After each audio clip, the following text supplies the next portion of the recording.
I never thought one glance could make my heart betray me. Yet, every time she walked into the room, commanding the space with her presence, my eyes refused to meet hers.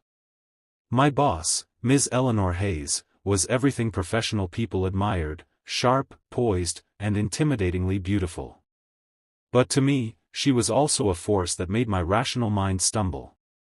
That day, as I shuffled through the morning reports, she stopped right in front of my desk, her heels clicking with a rhythm that made my chest tighten. "Why won't you look at me?" she asked, tilting her head slightly, curiosity, and maybe a hint of amusement, dancing in her eyes. I froze, my pen hovering above the papers. "Because, when I do, I forget you're my boss," I blurted out, before my brain could stop me. The silence that followed was heavier than any quarterly report I'd ever filed.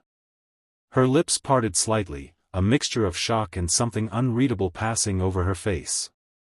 I had been working under Eleanor for nearly a year, and in that time, I'd learned two things: she was intimidatingly brilliant and impossibly alluring. I tried convincing myself it was admiration, nothing more, but deep down, I knew my heart didn't follow the rules of professional hierarchy.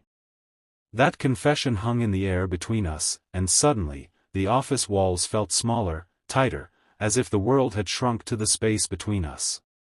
Her eyes softened, and for a moment, I saw the woman behind the boss, the vulnerability she never allowed anyone to see.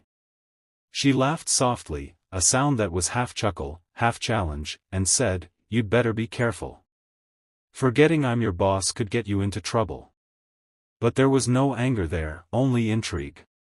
That tiny spark, unnoticed by anyone else in the office, ignited something in me I couldn't contain.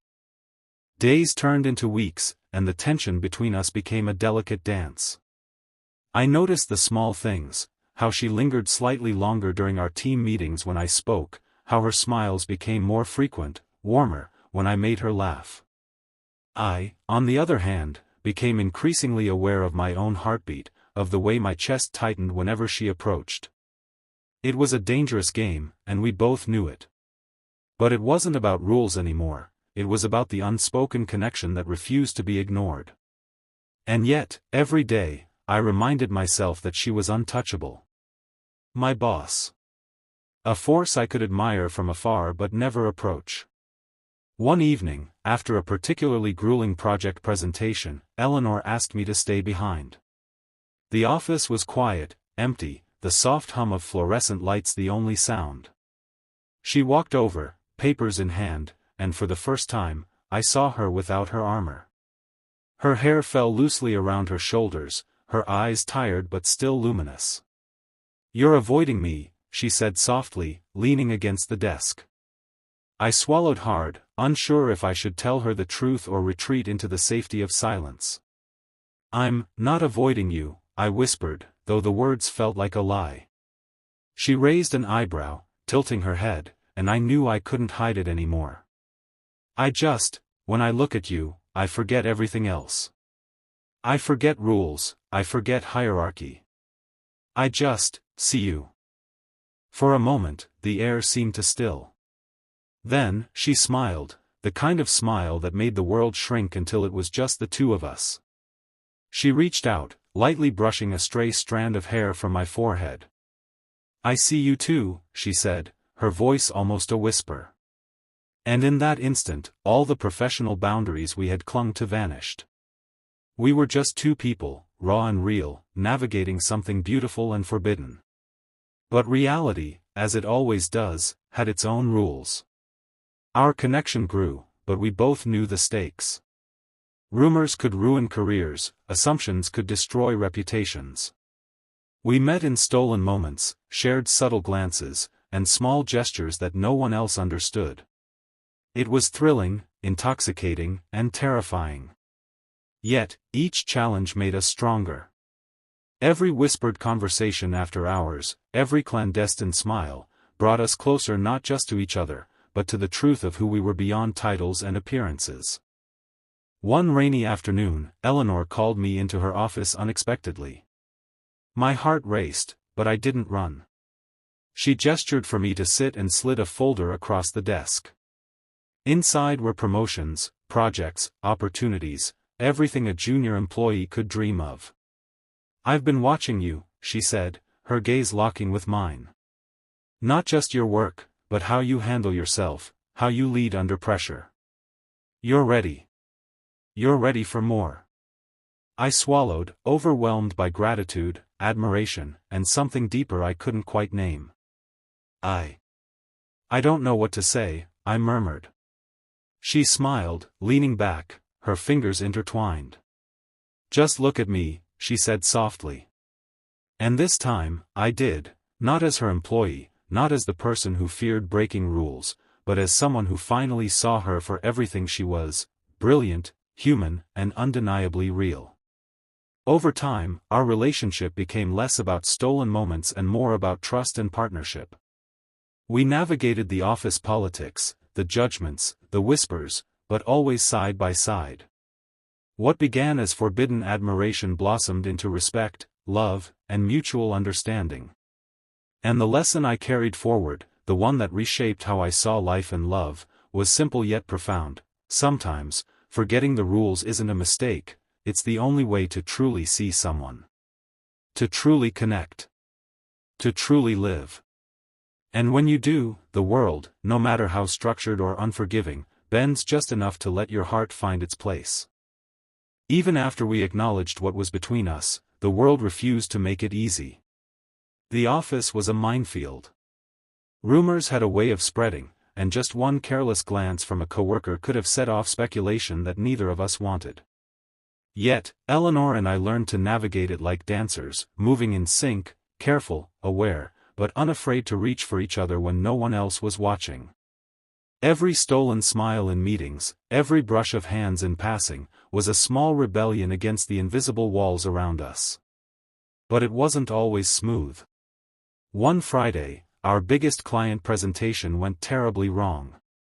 I had misread a critical part of the brief, and Eleanor's eyes, normally full of warmth when they found mine, held a flicker of disappointment. I wanted to shrink into myself, apologize, and disappear, but instead, I met her gaze. "It's just a mistake," she said quietly, her hand resting for a fleeting moment on my arm. That touch grounded me. It reminded me that we were humans first, professionals second. She didn't chastise me, didn't yell, didn't belittle. She simply reminded me that no one succeeds alone, and no one fails alone either. As weeks turned into months, our bond strengthened. We began to learn each other's rhythms, the small quirks that made the other laugh, the silent cues that said more than words ever could. Eleanor had a habit of tapping her pen when she was deep in thought. I noticed the way she hummed softly when reviewing reports late at night. These small, intimate observations became the foundation of something deeper than attraction. They became a profound understanding and respect for each other as people, not just as boss and subordinate. The real test came one evening when an unexpected merger threatened our department. Fear and uncertainty rippled through the office, and for the first time, I saw Eleanor falter, not as my boss, but as a human being faced with impossible pressure. The weight of responsibility had never looked heavier on anyone, and I felt an overwhelming urge to protect her, not as an employee, but as someone who loved her. I stayed late, brainstorming solutions, drafting presentations, doing anything I could to lift the burden. She noticed my effort and, in a rare display of vulnerability, whispered, "You remind me why I do this job, the people who make it worth it." Her voice cracked slightly, and without thinking, I reached across the table and took her hand. "We'll get through this," I said, firm and steady. And in that moment, the hierarchy didn't exist. We were equals, partners in every sense of the word. Eventually, the merger passed, and our department not only survived but thrived. Our collaboration became a model of trust and efficiency, and quietly, our connection became known only to those who mattered, each other. We celebrated victories together, comforted each other in setbacks, and learned that love, when handled with care, could coexist with ambition and professionalism. The moment that cemented everything came during the company's annual gala. Eleanor, radiant in an elegant gown, walked towards me across the ballroom floor. I swallowed my nerves, remembering every stolen glance, every whispered conversation, every moment we had risked everything to be real. She smiled, the same warm, soft smile that had drawn me in from the very beginning. "I have something to ask you," she said, her voice low and intimate amidst the clamor around us. And there, in front of colleagues yet somehow apart from them, she whispered words that would stay with me forever. "Will you be my partner, in life, not just at work?" I didn't hesitate. I took her hand, looked into the eyes that had once terrified me with their brilliance, and replied, "Yes.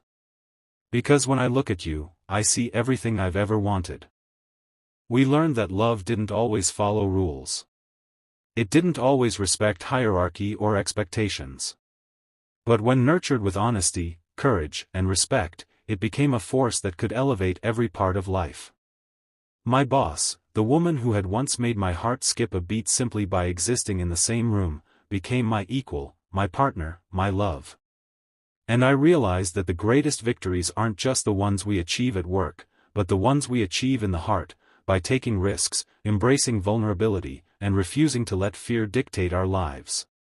Years later, when someone asked me about that moment, the one where I first admitted I forgot she was my boss, I smiled. "It wasn't about forgetting rules," I said. "It was about remembering what really matters: people, connection, and love. Everything else is just noise." And in that truth, I found freedom, purpose, and the kind of love that inspires everything else in life.